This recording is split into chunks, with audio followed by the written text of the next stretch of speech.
When all hope is lost, and you've been dealt a losing hand, why do we get back up? Recently, I was working on a documentary, and I lost everything. All my files were dead. Basically, my work had been torn away from me, destroyed, and I was told to do it all over again.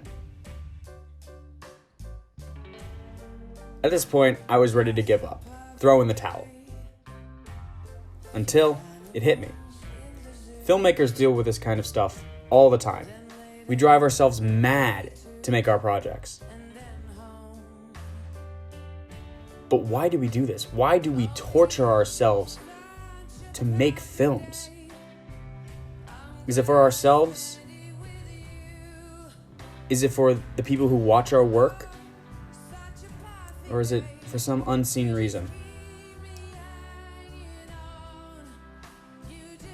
My name is Graham Stillman, and this is why we do what we do. My name is Dylan Toole. I am not an Oscar-nominated director and writer of such hits as Millennium, Fado, and Night Bomber Part 1 and 2. You know, I have the curse of being sort of stuck in the whole kind of writer-director kind of groove.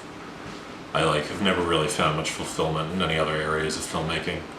So since I got to film school at Champlain, I have done one semi-completed film that had a lot of production issues called And There Was Light.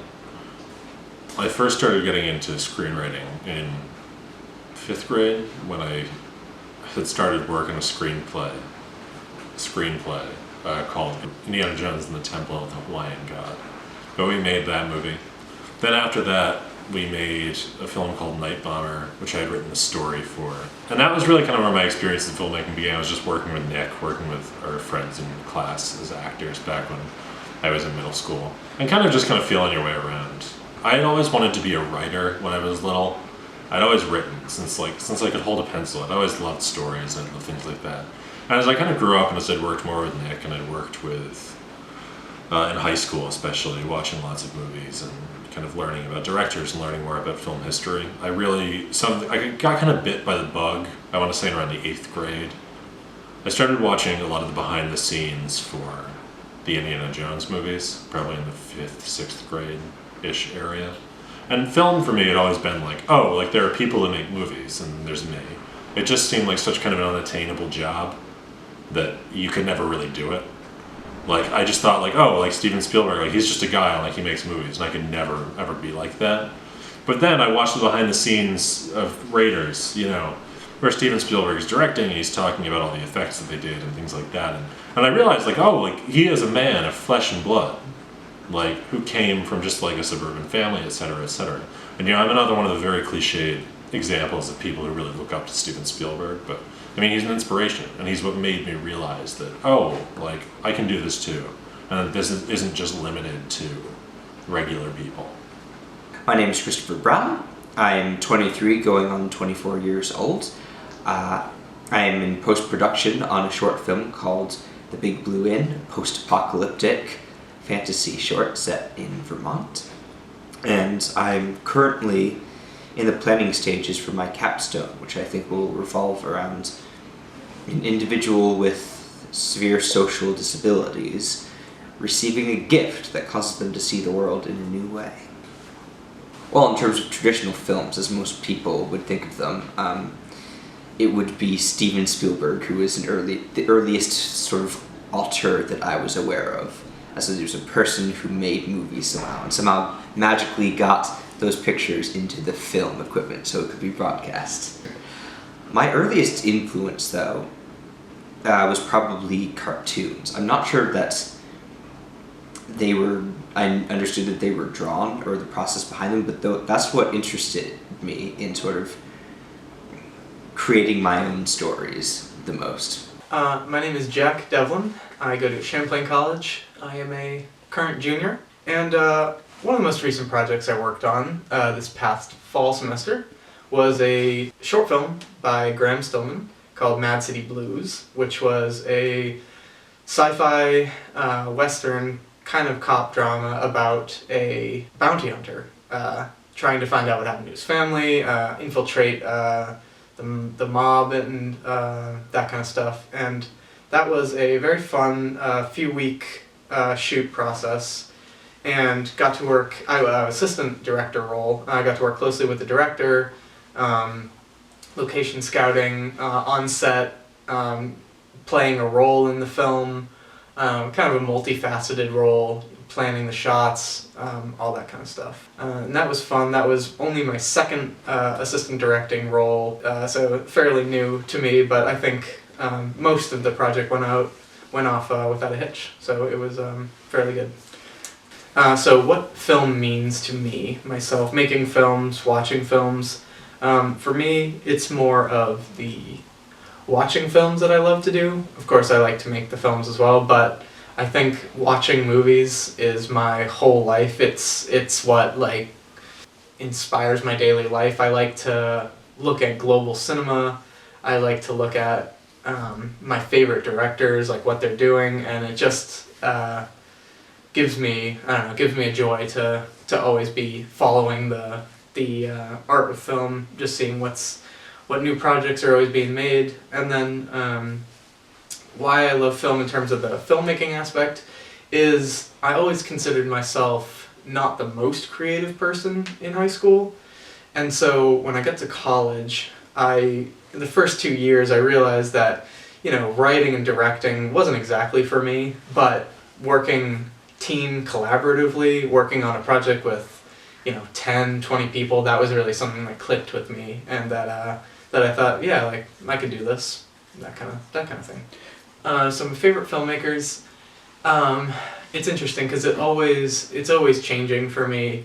For a while, I really liked the classics. When I first was introducing myself to the classic, like, auteur directors, like, watched a lot of Bergman, watched a lot of Kurosawa, and then more recently I've just been kind of expanding to the more modern film. So I've been luckily utilizing the resources I have in living in the Dublin area to go to the Dublin Film Festival, which was the first film festival I ever attended, and I got to meet Stephen Merchant, who is he's established, but this is like his foray into kind of more serious filmmaking. But I would have to say my favorite filmmakers currently working are Nicholas Winding Refn. He's a very good Danish director he did Drive, he did The Neon Demon, which I really enjoy.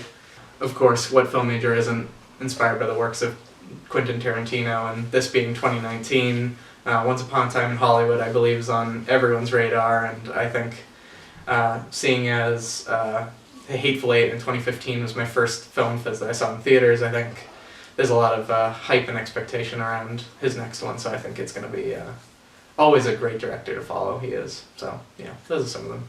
Yeah, I think that there is a real magic to filmmaking. I think it's sort of a cliche, and it's sort of something that at one point I kind of shunned and was like, no, there's no magic to filmmaking, it's all...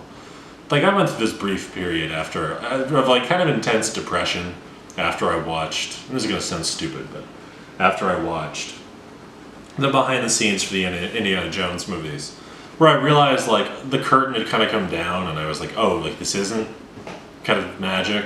This is just, like, a bunch of schlubby guys in, like, short shorts in the 70s, like, throwing together this movie and constantly fighting a budget and just, like, getting angry at each other in the desert. Mm-hmm. And then I realized that was the magic. That was being able to overcome that. Overcoming issues, overcoming kind of production things in order to serve kind of this vision, this final product, that you would see in a theater. I realized the magic of movies, it's not necessarily the starfighters and the artifacts and all that stuff. It's the magic. It's the making of it. It's the finally seeing your idea, or someone else's idea become, a thing on the screen. So let's recap. While working on this project, I think I figured out the answer to my question. Everyone who I interviewed for this documentary can agree on one thing. There is a magic to film. and we find it through expressing ourselves through our passion of making movies. I even asked other people from around the world what they thought about film and filmmaking, and their answers? What I really like about filmmaking is just experiencing the behind the scenes and all the work that goes into making it, and just, I don't know, being creative and expressing yourself in a creative way. For me, filmmaking means being able to express myself and my emotions in a medium that welcomes everything from comedy to drama and everything in between. My personal favorite thing about movies is their ability to tell a visual story in a language that pretty much everyone can understand. Fit beautifully.